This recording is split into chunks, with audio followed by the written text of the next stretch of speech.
Stocking up on chips and Twinkies and hitting the drive-thru for a greasy cheeseburger seem like modern institutions. But the world's love affair with junk food is a tale as old as time. A lot of what would become the fast food industry began in medieval Europe, where people satisfied their junk food cravings with some interesting cuisine.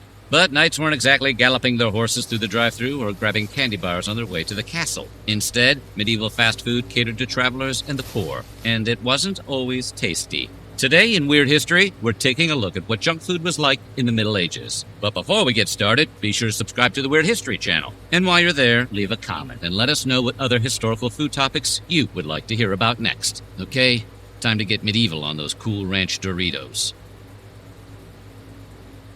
London is a city known for its major landmarks and for being a hub of British culture, as well as being the place where Harry Potter was hatched in Big Ben by owls. During the Middle Ages, London was a center of trade and commerce, but poverty throughout Europe was high, so for many Londoners, it wasn't easy, convenient, or even possible to cook at home. Cooking equipment and fuel weren't exactly cheap. On top of that, the poor were packed into tenement housing that often didn't have any furnishings, let alone a hearth. Without a hearth, cooking was essentially an unscalable mountain, unless you wanted to fill your home with smoke and risk burning your already meager dwellings to the ground. So people visited cook shops instead, the old-timey equivalent of picking up some takeout. Cook shops sprouted up around the Thames to serve the community's fast food needs. These 24-hour cook shops supplied hot food to tourists and residents alike. They were open every day, with menus that changed depending on the season. But instead of driving through on a chariot or horse, the cook shops offered more of a stroll-through experience. Customers would walk up to the shops to purchase their favorite hot meal. Others would buy what they wanted, then take it home to eat later, because scarfing down a plate of takeout is not always what you want to do in public. Cook shops weren't limited to London. One city street in Bristol became known as Cook's Row. Bristol's cook shops offered more variety, including poultry and fish, and may have been among the first to subscribe to the adage, "It's the smell that sells." They'd have their hearths outside the shop and would strategically throw food on to cook so that the smell would entice customers over to grab a quick bite. Some shops served sweets. Others were known for their pancakes and bread. But the most popular might have been the shops that sold meat pies. Those delicious meat-based treats were a popular seller, kind of like a medieval hamburger, but without the fries and Coke. Speaking of burgers, everyone loves a Big Mac. There's just something about clenching most of the basic food groups in your fist and then working them down like a snake smuggling dinner through airport security.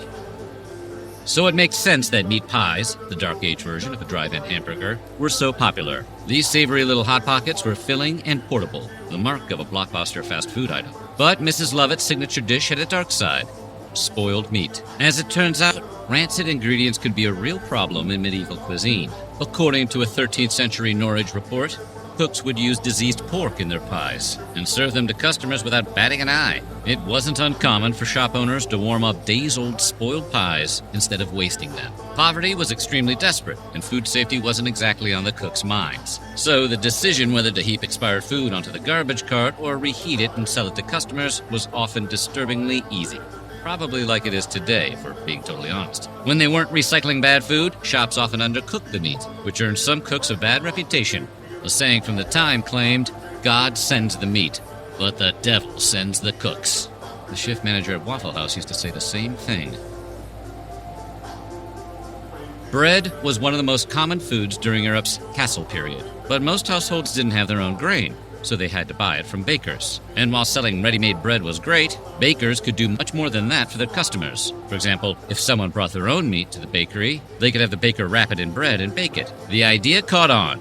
Maybe a little too well. London passed a law in 1350 preventing bakers from charging more than a penny if customers brought their own meat from home. Meanwhile, you bring your own meat to Burger King one time, and they ban you for life. It wasn't like it was a cow. I'm not sure what the big deal was. Another modern-day fast food item came about around this time, too. The bread bowl. Modern Europeans pioneered the concept by serving soup and stews in a bowl made out of bread, which they called trenchers. The practice helped bulk up a meal, and was probably cheaper as it cut down on the need for dishes. But bread bowls weren't the only carb-loading option of the Middle Ages. In addition to being a staple of state fairs and aimless mall wandering, soft pretzels were also incredibly popular in medieval Europe. 3 simple ingredients combined to create the twisted treat. Just mix a little bit of water, some flour, and some salt. you've got yourself a filling snack officially approved by the Catholic Church. That's right. During fasting periods like Lent, when Catholics avoided eating certain animal products, pretzels often took their place as a substitute. Monks would hand them out to kids reciting their prayers, while others would distribute them to the poor. Outside of the church, pretzels became a symbol of luck and prosperity. And what's not to feel lucky about when you're chowing down on a handmade pretzel? Nothing completes a fast food run like a six-pack of booze, because if you're treating yourself, you might as well go all the way. And while drinking alcohol has been a popular activity, medieval Europeans really liked to drink, possibly because they were living in medieval Europe. Not even Lent had any effect on the common folks' thirst for memory-erasing refreshment. Part of observing Lent meant not eating meat, so folks would fill that gap in their regular diets with other things. Fish became the alternative choice for some, others turned to booze. While it provided temporary solace from abstaining, the practice of staying thoroughly soaked through Lent didn't sit well with some prominent religious figures. In 1400, the Benedictine monk Robert Ripon had strong words for anyone drowning their sorrows. He scolded excessive drinking as flying in the face of the abstinence that Lent was meant to symbolize, and opined that people got more drunk during Lent than they did during the entire rest of the year. Of course, he probably didn't have to eat some of the meat substitutes that commoners were forced to turn to, like the mock egg, a dish that was invented as a meat replacement during Lent. If he had, he might have been pounding brews in the tavern right beside them. Making a mock egg is easy even today. Just take a few empty eggshells, fill them with a mixture of almond milk jelly and crunchy almonds. Then dye it yellow and choke it down with a mug of ale. Tasty? Now pass the beer. Sugar is one of those things we take for granted today, but during the medieval period, sugar was pretty hard to come by and was usually out of reach of the masses. Only those who could afford the expensive sweet stuff regularly consumed it. So rather than sugar-filled candy bars, people would flock to the cook shops for treats sweetened with honey. A fritter recipe from the 14th century cookbook Anonimo Veneziano calls for apples, saffron, flour, and honey. An earlier, more frugal fritter recipe was just fried dough, stuffed with gingered almonds and topped with a delicious bee juice. Gingerbread, another popular item for satisfying the peasantry's sweet tooth, also used honey, incorporating ginger, cloves, and pepper, giving it an inimitable sweet and spicy flavor. But when you're in the mood to throw money at a cholesterol spike, there's nothing quite like the funnel cake. A delicious combo of fried dough and powdered sugar, the mother of all carnival foods, got its start in medieval times. Funnel cakes began as fried cakes called crisps. Because of their sugary topping, the cakes were a rare treat. Since ingredients like sugar were so limited, people would often improvise their own recipes, which is how we got dishes like fritter of milk, which is just fried, sweetened cottage cheese, otherwise known as a dessert you give your kids when you want to punish them.